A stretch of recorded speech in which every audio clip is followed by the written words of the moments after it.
Sebentar lagi Bentang Jawa 2026 akan dimulai. Tanggal berapa? 16 kalau nggak salah ya, 16 Agustus. Pada dia pokoknya di dalam minggu itu harus ada tanggal 17 Agustus. 17 tuh kayaknya hari Senin apa hari Minggu gitu lah ya. Oke, buat teman-teman yang sudah kepilih, sudah ikut, mau ikut, selamat menikmati perjalanan 1.500 kilo di Bentang Jawa. Tentunya persiapan udah pada dilakuin dong. Mulai dari latihan, sepeda, perlengkapan, segala macam. Itu pasti udah disiapin. Nah, jangan lupa. Nah, ini gue pengen. Jangan lupa rute. Ya, rutenya sampai sekarang belum keluar sih. Belum keluar ya rute ya per hari ini. Hari apa nih? Hari Kamis tanggal 30 Juli. Kayaknya rute belum keluar. Mungkin sama kayak rute 2025, tapi mungkin ada sedikit perubahan. Nah, yang pengen gua share di video ini, satu, untuk peserta yang ikut, breakdown lah rute. Karena kadang-kadang cyclocom itu kalau prosesornya kecil, dia nggak kuat untuk loading segitu besar. Suka hang, suka ngaco. Kalau udah kayak gitu tuh ganggu tuh di perjalanan. Jadi pecah aja rutenya. Jadi beberapa file kecil, kayak misalnya per 300, atau per 500, atau per CP, terserah. Yang penting mereka loadingnya nggak terlalu lama. Yang kedua, jangan lupa cyclocom dibersihin dari data-data lama. Activity history itu bersihin aja biar nggak terlalu berat. Yang ketiga, jangan lupa untuk matiin auto reroute. Auto reroute ini suka ngaco. Jadi kalau di Garmin itu ada fungsi auto reroute. Jadi kalau keluar dari rute, dia akan mencarikan jalan yang paling dekat ke rute. Jadi dia bisa loncat tuh dari rute. Jadi dia nggak balik ke titik awal terakhir di rute. Nah itu dimatiin. Yang ke berapa nih? 4 ya? Biasakan familiar dengan cyclocom-nya. Jadi kalau teman-teman yang pinjem atau apa, cobalah seminggu 2 minggu. Cobain semua menu-menunya. Karena kalau kayak gitu tuh, kita lagi sepedaan 1.500 kilo, udah di tengah jalan, 500 atau apa, udah capek. Ada hal-hal kecil yang ganggu gitu tuh, merusak mood. Nah, kalau mood udah rusak, biasanya berantakan semua. Jadi itu, jangan bikin mood rusak cuman gara-gara hal sepele. Nah, yang paling penting nih, tadi di awal dibilangin rute. Teman-teman baca rutenya, pelajari rutenya, bikin schedule sepeda harian. Nggak sesimpel ngomong bahwa 1.500 dibagi sekian jam atau sekian hari. Oh, jadi sehari itu 300 kilo ya? Atau sehari itu 200 kilo ya? Nggak segitu. Karena badan kita semakin lama semakin capek. Berarti daya tahan semakin menurun. Yang kedua, selama perjalanan kondisi berbeda. Ada yang panas, ada yang dingin, ada yang malam, ada yang hujan. Belum lagi tanjakan. Belum lagi ada yang turunan, ada yang flat. Nah, itu kita atur tuh strateginya. Tapi gedeannya bagi dulu. Kalau gue nih, gue bagi dulu nih. Kalau mau, gue bagi per ikutin komod.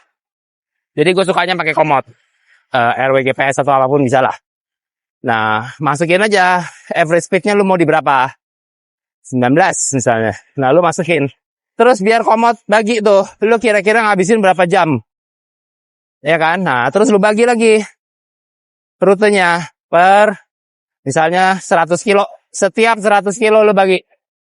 Nanti dapat tuh tabel angkanya terakhir berapa jam, hari apa. Nah, baru lu sesuaikan dengan buffer lu. Nanti gua kasih lihat tabelnya deh, gua jelasin. Tapi itu cara baginya gitu. Yang kedua, tentukan titik-titik istirahat. Karena ini krusial. Contoh, di BJ1, gua ngotot nggak mau istirahat di Pelabuhan Ratu. Semua orang bilang istirahat Pelabuhan Ratu. Gua ngotot nggak mau di Pelabuhan Ratu. Gua terusin lagi jalan sampai jam 3 pagi apa jam berapa gitu loh. At the end, gua tidur nggak jelas di mana. Gua ada di bedeng-bedeng atau warung orang, gua tidur.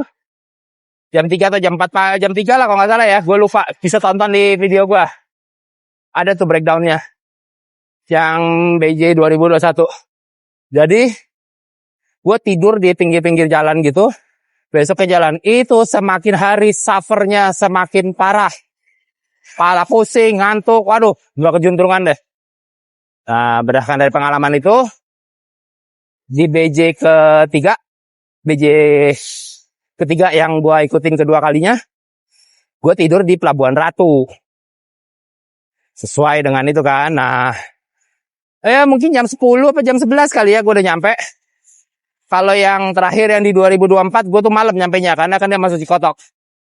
Tapi gue bisa tidur, bisa mandi, bisa makan proper lah. Besok pagi-paginya gue jalan jam 4. Nah, itu lo mesti tentuin. Nyampe titik CP-nya mepet dong. Enggak. Gue nyampe CP itu sekitar jam yang pertama dengan ngotot gitu, rute yang lebih ringan mestinya. Itu gue nyampe sudah gelap di atas jam 6. Yang kedua, rutenya sedikit lebih berat. Itu gue nyampe sebelum jam 6. Masih terang, gue masih bisa makan dan segala macam. Yang ketiga, karena lewat Cikotok, gue nyampe sedikit lebih gelap. Walaupun itu jaraknya lebih jauh ya. Dan lebih berat. Semua gue nginep di Pelabuhan Ratu. Beda kayak yang pertama, gue nggak nginep di Pelabuhan Ratu. Nah, itu yang mesti lu tentuin tuh. Titik istirahat. Sampai di CP, dulu gue sampai di CP, gue memutuskan tidur di CP. Kagak bisa tidur, banyakan ngobrol, banyakan nongkrong. Nah, yang kedua gue bergeser. Gue jalan, agak jauh, nyari setengah mati nggak dapet. Repot juga. Nah, yang ketiga, gue nginep dekat-dekat hotel, dekat-dekat CP aja sekitar 800 meter. Sekilo lah dekat hotel itu ada penginapan. Gue nginep situ, itu jam 8 gue udah masuk hotel. Cuman karena sepeda gue problem, oprek, ngobrol, telepon. Ya, mungkin jam 11-an kali gue tidur. Orang bilang cepet banget lu masuknya. Ya kan gue butuh istirahat. Oke, nah kalau mau besok pagi-pagi lu jalan lebih cepat juga gak apa-apa sebenarnya. Tapi gue memutuskan tidur di deket CP. Karena gue butuh istirahat. Nah itu, jadi lu titik-titik itu. Jadi bukan berarti lu nge-push sepeda tanpa henti itu akan lebih bagus. Lu mesti ada waktu istirahat. Nah lu tentuin di mana istirahat yang proper. Oke. Yang agak krusial juga CP Blitar. Gue sampai Blitar itu biasanya habis jam 6 lah, habis maghrib ya. Gue masih bisa makan, istirahat, ketawa-ketawa. Nah, dulu gue nginep juga tuh di situ di Blitar.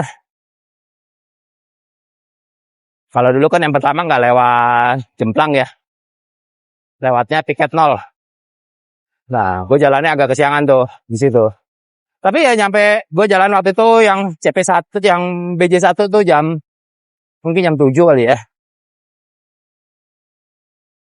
Bisa lah tonton di video-video gue tuh ada semua kok historicalnya. Time lognya semua ada, bisa ditonton, kondisi jalannya juga ada. Ada BJ 2021, 2023, dan 2024. Jadi itu lu tonton aja di situ. Nah, poinnya adalah CP Blitar. Gua nggak pernah mau nginep di Blitar lagi sejak 2021. Gua selalu jalanin terus ke Kepanjen, dekat Malang. Itu jauh, 60-90 kilo ya, nggak salah ya. Dan biasanya gue sampai ke Panjen itu udah di atas jam 12 malam. Karena jalannya rolling dan banyak bus. Karena gue akan naiknya tonton ya. Kalau lu naik road bike mungkin bisa lebih cepat. Biasanya tuh gue dari Blitar tuh jam 8, jam 9 lah habis istirahat. Sebenarnya kalau mau diterusin masih bisa. Cepet. Jadi gue nyampe ke Panjen, gue nginep di hotel Miami. Itu hotel bintang 3 atau bintang 4. Megah banget, mewah banget. 400 ribuan lah kalau nggak salah. Worth it lah. Lu istirahat, Kalau bisa sampai lebih cepat jauh lebih bagus. Biasanya tuh gue nyampe udah di atas jam 12 karena gue istirahat di Blitar. Lu bisa istirahat, makan, mandi. Lu lihat di video gue deh, itu hotel mewah. Handuknya wangi, tempat tidurnya gede, dingin, showernya anget. Gue pagi masih bisa breakfast. Breakfast hotel, buffet. Itu sampai jam 8 mungkin ya gue di situ. Jam 8, jam 9 kali gue agak lupa deh, lu tonton deh. Nah, terus dari situ gue baru nanjak ke Jemplang. Dengan kondisi badan agak segar, jarak udah gak terlalu jauh. Kalau dari Blitar ke itu kan jauh kan, dan lu mesti berangkat pagi-pagi. Jadi, gue memutuskan gue jalannya dari Kepanjen. Hotelnya cukup bagus karena gue butuh rewarding badan gue. Dari situ, gue jalan jam 8, jam 9 kali ya. Nyampe di atas pun masih siang. Jam berapa? Mungkin jam 1, jam 2 kali ya. Karena gue biasanya jam 3 udah turun. Jam 3 sore itu udah turun. Itu udah cukup waktu tuh buat istirahat, ngobrol segala macam. Nah, tuh. Jadi gue tidak memutuskan di Blitar, tapi gue memutuskan di Kepanjen. Turun terus. Then malam gue nyampe Jember. Jember itu gue nyampe mungkin jam 8 kali ya, jam 8, jam 9. Itu pun kalau gue mau terusin sampai Banyuwangi, ya mungkin jam 12 malam udah nyampe. Tapi gue bilang ngapain? Dengan gue tidur di Jember. Hotel gue juga bagus tuh Jember tuh. Gue lupa nama hotelnya, tapi itu hotel bagus. Udah 2 kali gue di situ. Tidur di situ. Pagi-pagi jam 7 gue baru jalan. Santai. Nyampe CP pun jam berapa? Jam 10, jam 11 siang. Waktu masih banyak banget. Jadi menurut gue nggak worth it lah lo sepanjang malam lu genjot habis-habisan karena badan lu nggak bisa recover. Badan lu nggak bisa perform dengan bagus. Jadi lu kasih aja istirahat. Dia lu susul juga kok di jalan. Oh, Pracimantoro juga gue tidur kayaknya ya. Di Pracimantoro gue juga tidur. Nah itu tentuin tuh. Lu tonton deh video gue 2021, 2023. Kalau 2024 gue kayaknya nggak ada video perjalanan. Gue nggak sempet posting. Tapi banyak tips and trick di 2024. Gue nggak posting karena waktu itu GoPro gue problem, jadi gue nggak bisa record, setengah jalan hilang, terus gue udah males deh. Nah, jadi lo coba tonton aja videonya, lo catat time lognya, nggak akan beda jauh.